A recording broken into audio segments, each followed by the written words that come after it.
maniwala dyan sa Trillanes, may ano sa statement. Natatakot daw ako. Hindi ako natatakot, oy ulol. Kung hindi ka ba talaga galing aso.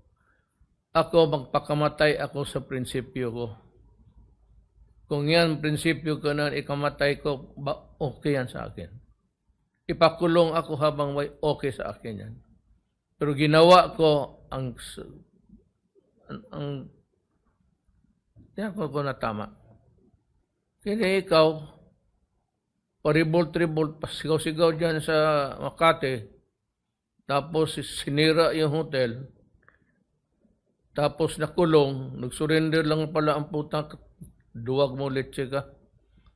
Pagkatapos tumakbo ng senador, ayun, naging gusto niya, superstar siya. Sabi ko nga, never I see you or hear your name, I remember the shit of a dog. Para kang tae ng aso.